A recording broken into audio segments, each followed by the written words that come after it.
सदाशिवसमारम्भाम् शङ्कराचार्यमध्यमाम् अस्मदाचार्यपर्यन्तम् वन्दे गुरुपरम्पराम्।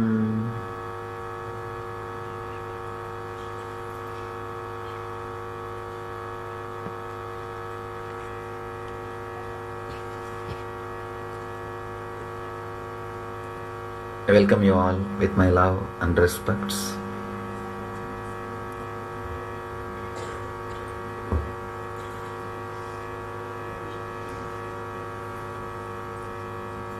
This is a beautiful moment.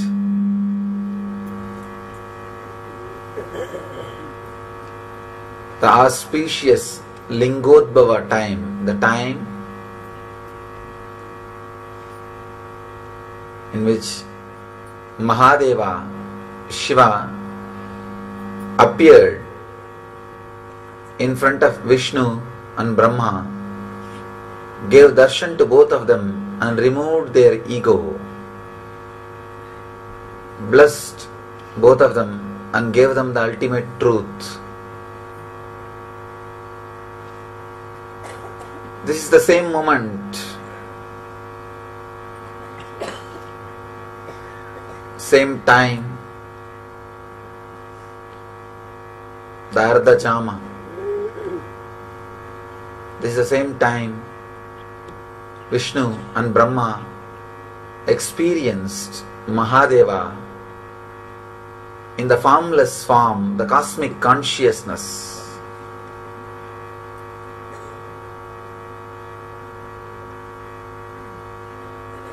As a light beam, the pure consciousness.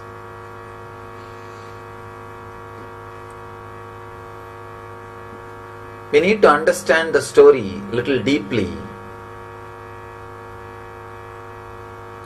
Brahma is the representation of intellect, Saraswati's husband. Vishnu is the representation of money, Lakshmi's husband. Through this story,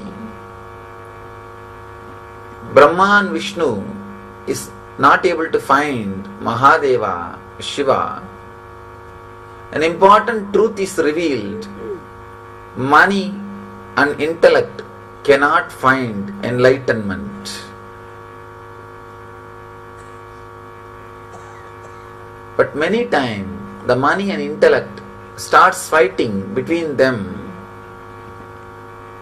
who is great. From time immemorial, intellectuals and politicians were fighting. From time immemorial, people with wealth and people with intellect were constantly fighting. That fight is only represented through the story. That fight is only presented through the story. That Brahma and Vishnu started fighting. Who is big guy?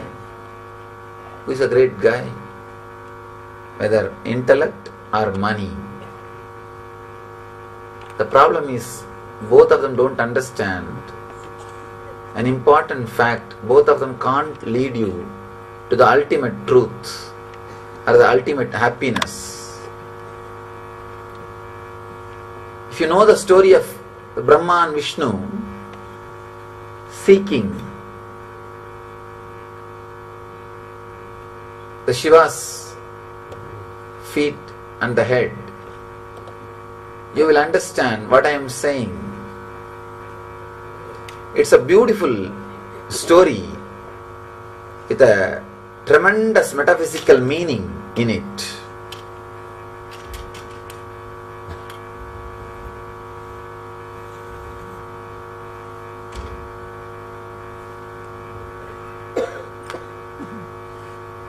The great intelligence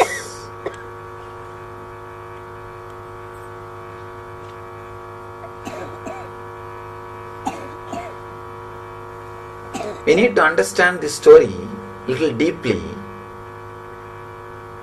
Only then the true meaning of the story will be revealed to our being. The true meaning of the story will be understood. The story says Brahma and Vishnu were fighting with each other, trying to find who is big guy. Then suddenly Shiva appeared.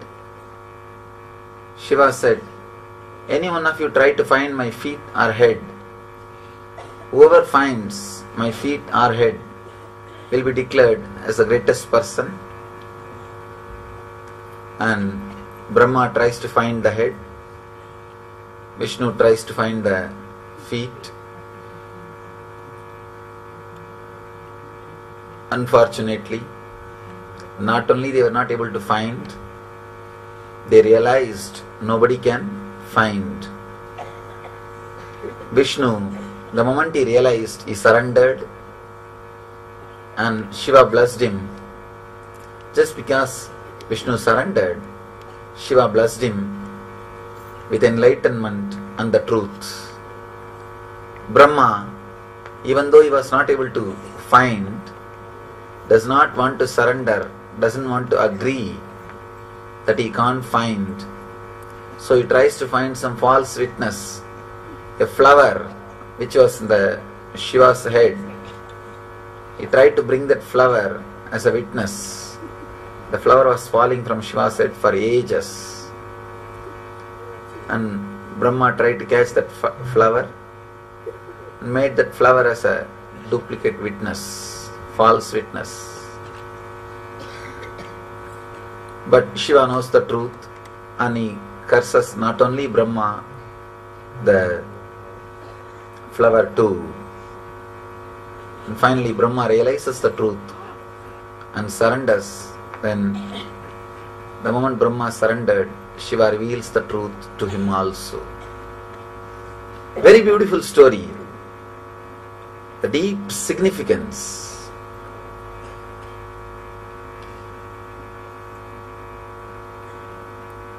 As I was telling, Brahma represents intellect. Vishnu represents money. Both of them constantly fight. Who's a big guy? Intellect and money. When they are fighting, suddenly the truth stands in front of them. The life. Continuously, the intellect and money is fighting. our ordinary life is nothing but the fight between intellect and money.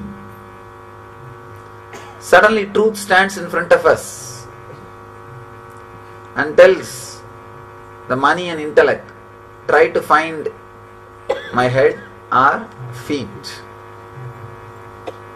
Neither money nor intellect can find the beginning or end of life. Beginning or end of life cannot be controlled by intellect or money. Not only it cannot be controlled, it can't be altered, changed. When you can't do anything with your beginning and end, then you can't do anything in between also. Life is life.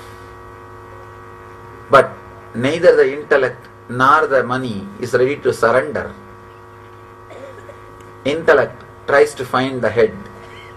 Brahma goes in the form of swan to find the head. Vishnu goes in the form of pig to find the feet. Both of them are trying their best. Vishnu goes. For ages he is digging. Finally he realizes the truth. He won't be successful. At one point, he just wants to mark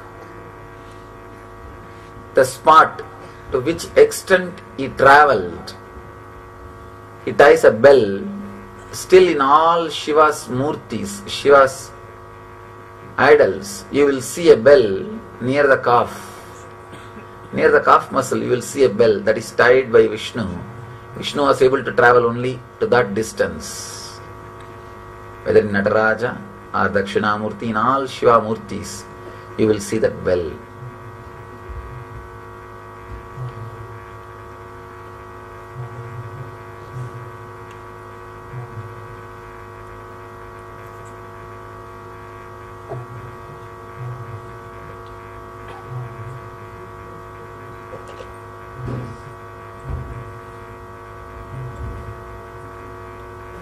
Vishnu tried, he understood, he realized he can't see, he can't achieve, he can't get the truth. One important thing, truth is revealed in this. When you run behind the money to achieve the eternal happiness, Nityananda, at one point you will realize the money can't give you that. That is what is meant by this line, by this story.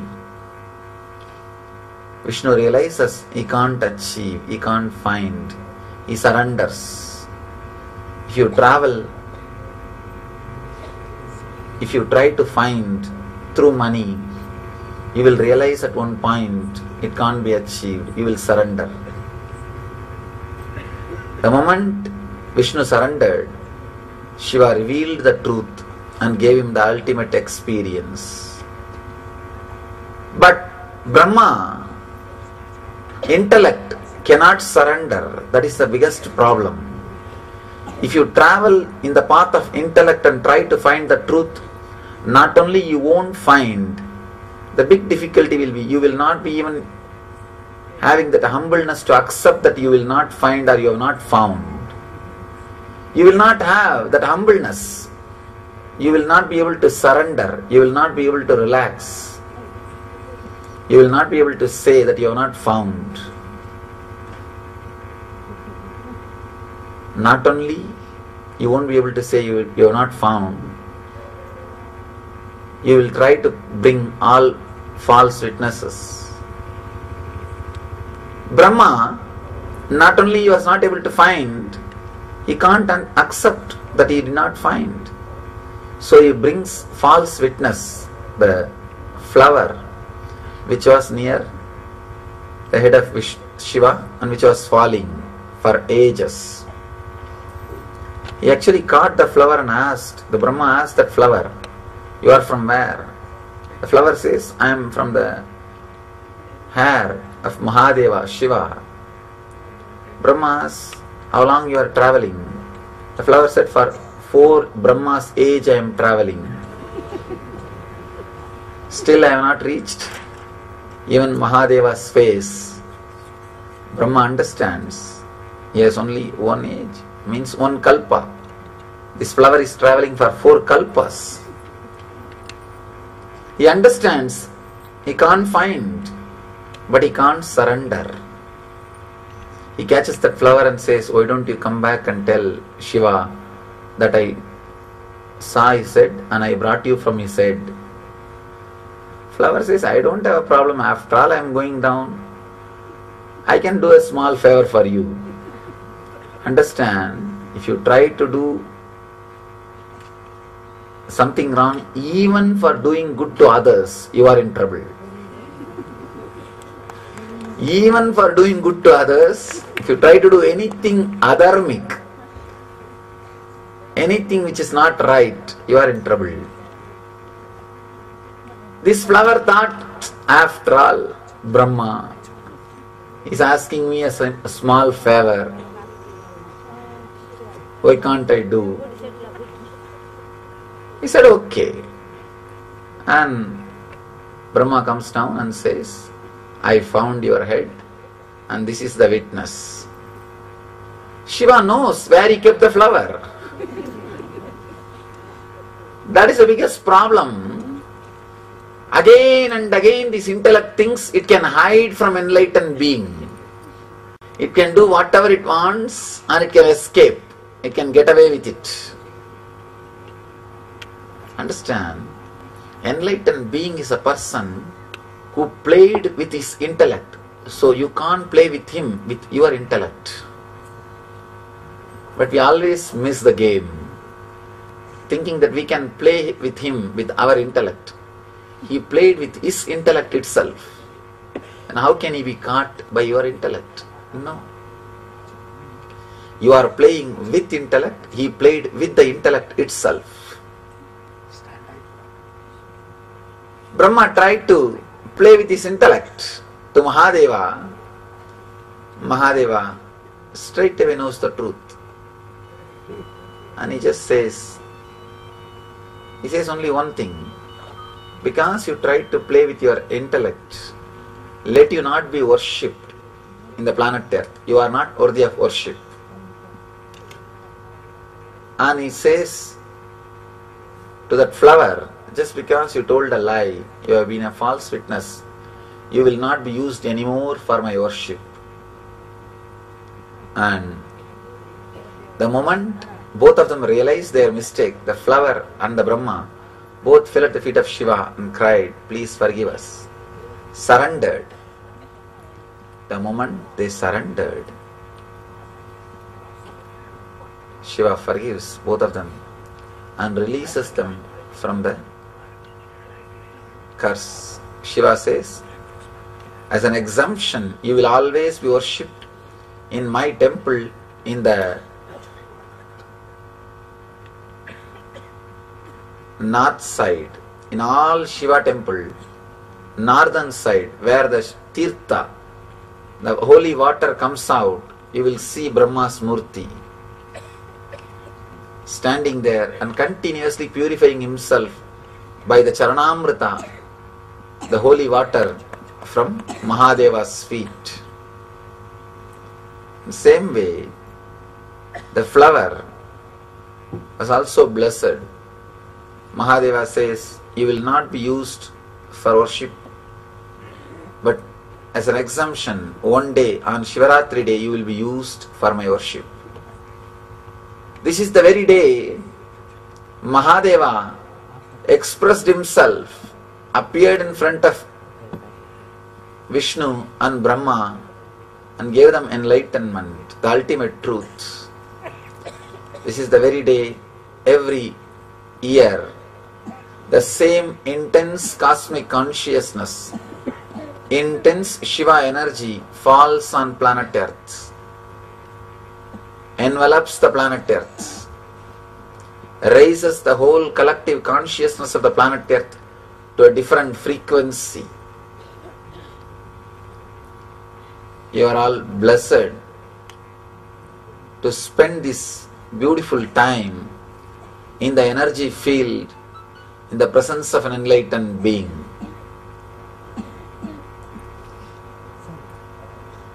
Do not waste your energy just running behind intellect or comfort. Intellect and comfort, both of them are utility in the life. It is needed for a certain level, but that is not life itself.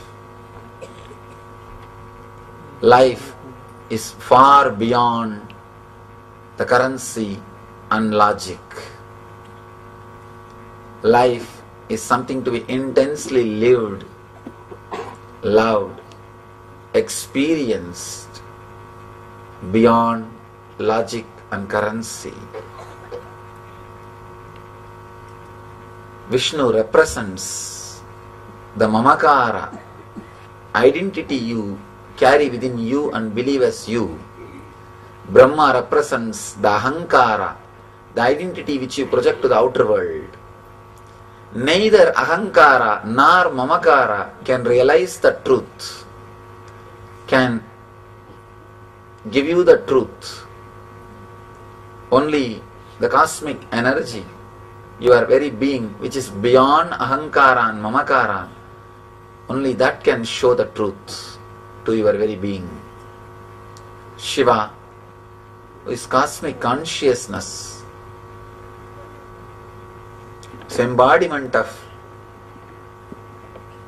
existential energy, takes you beyond Ahankar and Mamakar, because neither Ahankara nor Mamakara can reach, can understand, can realize Mahadeva. Take this moment, take this opportunity to go beyond Ahankara and Mamakara and unclutch yourself from these two and experience Mahadeva, Shiva. Intensely pray to that energy. Please understand, praying is trying to tune yourself to that energy. Don't think prayer is just empty words. Prayer is nothing but expressing the truth through intense sankalpa. If you express it just with your sankalpa, it's meditation. If you express it with your sankalpa and the divine help, it is prayer. Intensely create a deep prayerful mood, prayerful feeling, and recite Mahadeva's name, the Maha Mantra, Panchakshara, with your whole being, and pray to him. Let him reveal himself to you. Let him reveal the truth to you. Let him give you the ultimate experience, which is beyond intellect and money, which is beyond Ahankar and Mamakar. The truth which is revealed to Vishnu and Brahma, let it be revealed to you. Mahadeva appeared as the cosmic fire, cosmic consciousness, the same moment, exactly this very moment, to bless, to enlighten Vishnu. Shivoham, Shivoham, Shivoham.